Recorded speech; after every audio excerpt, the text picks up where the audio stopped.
নমস্কার বন্ধুরা, আমরা আগের দিনে যে লং ভিডিওটা দেখেছিলাম সেটা কিন্তু ওয়েট কাফ নিয়ে কিভাবে হ্যামস্ট্রিং এর এক্সারসাইজ করতে পারি বাড়িতে, আমরা সেটা দেখে নিয়েছিলাম। আজকে আমরা দেখব গ্লুটস এর ওয়ার্কআউট কিভাবে করা যেতে পারে ওয়েট কাফ দিয়ে।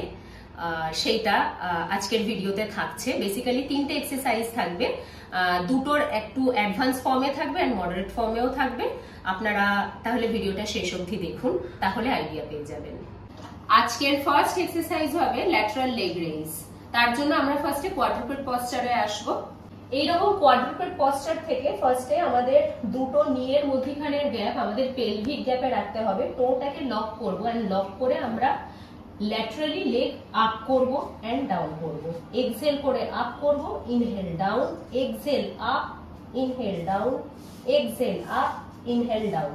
এটা করতে করতে অনেকেরই টেন্ডেন্সি থাকে পাটা এইরকম ছড়িয়ে দেওয়ার, কিন্তু এটা হবে না। জাস্ট এই যে নিটা যেই রকম ভাবে বেন্ড হয়ে রয়েছে এইরকম ভাবে অ্যাঙ্গেলটাকে মেইনটেইন রেখে যতটা পসিবল আপ করা যায় end up down, up down, up down.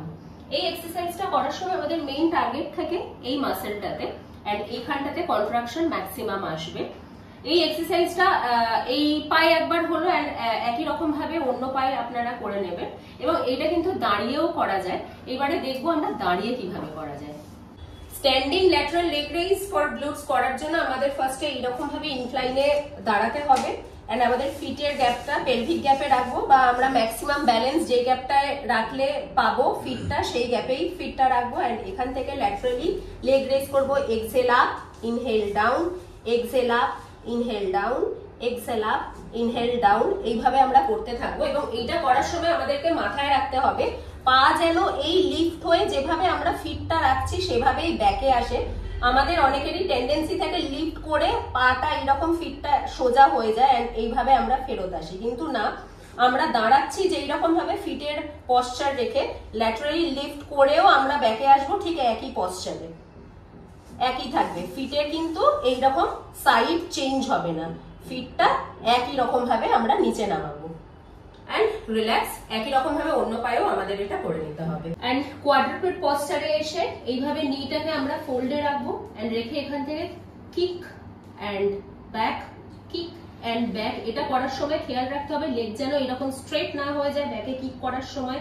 যেই অ্যাঙ্গেলে আমরা নি ফোল্ড রেখে কিকটা করছি সেই অ্যাঙ্গেলেই হবে এন্ড এইটা মেইনটেইন রাখবো, রেখে কিক, স্লো ডাউন করেই ফার্স্ট কন্ট্রাকশন, স্লো ডাউন করেই ফার্স্ট কন্ট্রাকশন এন্ড রিল্যাক্স।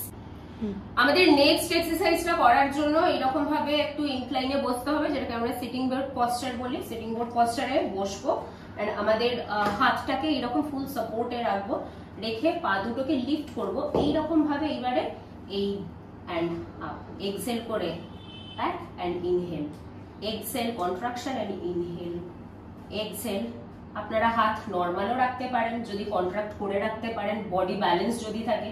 যদি ব্যালেন্স না থাকে আপনারা হাত এখানে সাপোর্ট নিয়েও কিন্তু এইভাবে করতে পারেন। এই এক্সারসাইজটা করার সময়ও কিন্তু আমাদের টার্গেটেড এরিয়া আমাদের এই গ্লুটাস মিডিয়াসটা এন্ড রিল্যাক্স। এইটা করার সময় কিন্তু বডিতে জার্ক আসবে না। যত কন্ট্রাকশন আমরা মিডিয়াসে রাখতে পারবো তত আমাদের এক্সারসাইজটা প্রপার ফর্ম মেনটেন করে করা হবে। আর এই কটা এক্সারসাইজই কাফ, ওয়েট কাফ দিয়ে করা যেতে পারে, বেশ ভালো কন্ট্রাকশন হয়। আপনারা বাড়িতে এই এক্সারসাইজ গুলো ইজিলি করতে পারেন। ঠিক একই রকম ভাবে আমরা এবার দাঁড়িয়ে গ্লুটস কিক ব্যাকটা দেখাবো এন্ড এটার জন্য আমাদেরকে ইনক্লাইনে দাঁড়াতে হবে। ফিটের গ্যাপ আমাদের পেলভিক গ্যাপে রাখবো, আর বা ম্যাক্সিমাম ব্যালেন্স আমরা যেই গ্যাপটায় রাখলে পাবো সেই রকম গ্যাপে রাখবো। নেভেল কন্ট্রাকশন রেখে এখান থেকে পুরো ব্যাকে পুরো গ্লুটস এভাবে আপ করতে হবে, লেগ কিক করতে হবে পিছনের দিকে। Exhale up, inhale down, exhale up, inhale down করেই আপ। আমরা এটাকে যদি মনে হয় লেগ স্ট্রেট রেখে করতে অসুবিধা হচ্ছে তো তাহলে আমরা সেক্ষেত্রে নি ফোল্ড করেও করতে পারি এবং দাঁড়িয়ে এইভাবে নিটাকে ফোল্ড করে নিলাম and exhale up, inhale down করেই exhale up, inhale down, exhale up, inhale down.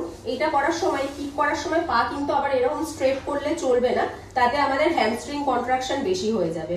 আমাদের যেহেতু টার্গেটেড এরিয়া গ্লুটস তো আমরা যদি নি ফোল্ড করে করি তাহলেও আমাদের নিটাকে ওই 90 ডিগ্রি অ্যাঙ্গেলেই ফোল্ড রেখে বা যেই অ্যাঙ্গেল থেকে আমরা স্টার্ট করছি ফোল্ড করে করাটা ওই অ্যাঙ্গেলই মেনটেন করতে হবে, অরেঞ্জ আমাদের লেগ স্ট্রেট রেখে করতে হবে। একই রকম ভাবে আমরা অন্য পায়েও করে নেব। আপনারা বাড়িতে এই এক্সারসাইজ গুলো ইজিলি করতে পারেন। আর আমার চ্যানেলটা সাবস্ক্রাইব করুন, আমার চ্যানেলটা লাইক করুন, শেয়ার করুন। আমার চ্যানেলে কিন্তু এইরকম ছোটখাটো যে ওয়েট নিয়ে আপনারা বাড়িতে কিভাবে এক্সারসাইজ করতে পারেন, জিমে না গিয়েও আপনাদের প্রত্যেকটা মাসেলস কি করে হিট করতে পারেন বাড়িতে ওয়ার্কআউট করে, আপনারা পেয়ে যাবেন। আর তাছাড়াও হেলথ রিলেটেড এবং ওয়ার্কআউট রিলেটেড অনেক টিপস আপনারা আমার চ্যানেল থেকে পেয়ে থাকবেন। আমার চ্যানেলটা তাই সাবস্ক্রাইব করুন এবং আমার ভিডিওগুলো আপনাদের ফ্রেন্ডস অ্যান্ড ফ্যামিলির সঙ্গে শেয়ার করুন। আশা করি আজকের ভিডিওটা আপনাদের জন্য হেল্পফুল হলো। আমার সাথে থাকুন, আমার পাশে থাকুন। নমস্কার।